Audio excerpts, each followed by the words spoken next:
करना चाह रहे हैं। मैंने इस बीच में ये भी सीखा कि आपकी उम्र के बच्चों को कुछ भी बताने का सबसे अच्छा तरीका है कहानियाँ सुनाना। और आपकी उम्र की बात नहीं है, लिंक्डइन पर आप भी शायद होंगे, मैं भी वहाँ पर हूँ, जो प्रोफेशनल्स का प्लेटफॉर्म सबसे अच्छा माना जाता है। मैंने देखा कि आजकल जो बड़ी बड़ी कंपनियों के सीईओ हैं या सीएक्सओस कहते हैं, सीएफओ है, सीटीओ है या सीएचआरओ है, जो चीफ ऑफिसर्स होते हैं किसी कंपनी के, उनके लिए स्पेशल कोर्सेज चलते हैं स्टोरी टेलिंग के। और उसमें मान लिया गया है कि अगर आप किसी कंपनी के सीईओ बनना चाहते हैं तो बेसिकली जो स्किल आपको आनी चाहिए वो स्टोरी टेलिंग की आनी चाहिए। आप कहानी सुना सकते हो। मैं सच्ची कहानियाँ सुनाना पसंद करता हूँ, झूठ बोलने से बचता हूँ। मैं आपको 3-4 छोटी छोटी कहानियाँ सुना रहा हूँ। ये सारी कहानियाँ सच्ची हैं, 1% सच्ची हैं, पर मैं किसी का नाम नहीं लूँगा। जिनकी कहानी है उनका नाम नहीं लूँगा, उनकी प्राइवेसी का मामला है। पर हाँ, सच्ची कहानियाँ हैं।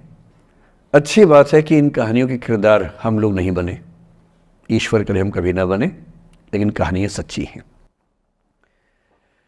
जब मैं दिल्ली आया था 1990 में, मैं हरियाणा के एक शहर से, भिवानी से दिल्ली आया था पढ़ने के लिए। मेरे ड्रीम कॉलेज में हंसराज भी एक था, पर मेरा संयुक्त से मेरा एडमिशन जाकिर हुसैन में हुआ। मेरे अंक ठीक थे, यहाँ हो सकता था, पर मैं तो नई दिल्ली स्टेशन पे उतरा, बाहर निकला, पता लगा वहीं एक कॉलेज है, वहीं एडमिशन ले लिया मैंने। तो लोगों ने कहा कि यार कैंपस बड़ा अच्छा होता है। मैंने, अरे क्या फ़र्क पड़ता है, कॉलेज कॉलेज होता है, छड्डो, यही छड्डो में सिखाने आया हूँ आप लोगों को। ठीक है, स्टेशन से निकले वहीं कॉलेज है, मैंने घर जाना होगा तो आराम से कॉलेज से निकल जाएंगे, क्या रखा है कैंपस में। पर मेरा एक दोस्त जो मेरे साथ ही आया था उसी शहर से, उसने एडमिशन हंसराज कॉलेज में लिया। मैं और वो स्कूल के डिबेटर्स थे। डिबेटिंग में हम लोग स्कूल टाइम से काफ़ी एक्टिव थे। डीयू में आए तो यहाँ भी एक्टिव रहे। डीयू में मैंने करीब 5 साल डिबेटिंग की और मेरा ख्याल है कि लगभग 300-400 डिबेट्स मैंने जीती होंगी डीयू में, कुछ हारी भी होंगी, लेकिन मैंने खूब डिबेट, वो मेरा दरअसल दाना पानी था, रोजी रोटी मेरी वही थी कॉलेज के दिनों में। घर से पैसे मैं लेता नहीं था, मिलते भी नहीं थे, लेना क्या था, मतलब ऐसी स्थिति भी नहीं थी उस समय मेरे घर में कि मिल सके। तो डिबेटिंग मेरा रोजगार था, एम्प्लॉयमेंट था, मेरा उससे काम चल जाता था आराम से। उसका भी चल जाता था, वो हंसराज से था, मैं जाकिर हुसैन से था। हम खूब डिबेट्स में मिलते थे। अक्सर ट्रॉफी या तो हम जीते थे या वो जीतता था, कोई भी जीते रूम पे ही आती थी क्योंकि हम रूममेट्स थे, एक साथ ही रहते थे। वो मुझसे योग्यताओं के मामले में 21 था, बल्कि अगर वो 21 था तो मैं 15 ही रहा हूँगा या 12 रहा हूँगा, 22 या 21 तो नहीं रहा हूँगा। मुझसे बेहतर था योग्यताओं में, बड़ा अच्छा व्यक्ति था। ग्रेजुएशन के बाद मैंने एमए हिंदी साहित्य में एडमिशन लिया, जबकि बीए ऑनर्स हिस्ट्री में किया था मैंने। उसने तय किया कि वो कुछ और करेगा, प्रोफेशनल कोर्स करेगा, नौकरी करेगा, तो वो चला गया दिल्ली से। मैं दिल्ली में रहा। फिर मैं एमए के बाद तैयारी करने लगा यूपीएससी की। तब तक मैं यूजीसी जेआरएफ कर चुका था। पहला अटेम्प्ट दिया, प्रीलिम्स हो गया।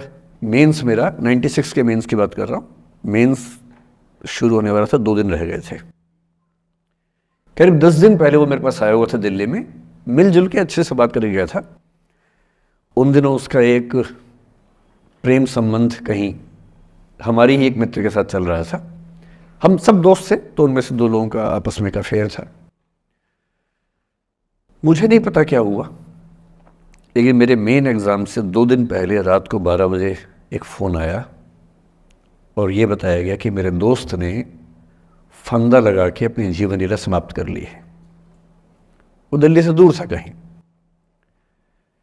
और जिस व्यक्ति के बारे में मेरी राय ये थी कि उतना जीवट वाला व्यक्ति कोई हो नहीं सकता, जो ज़िंदगी से हार सकता ही नहीं, जिसके होने से कई लोग हमेशा जीता हुआ महसूस करते हैं, वो चुपचाप एक बंद कमरे में ज़िंदगी से हार गया।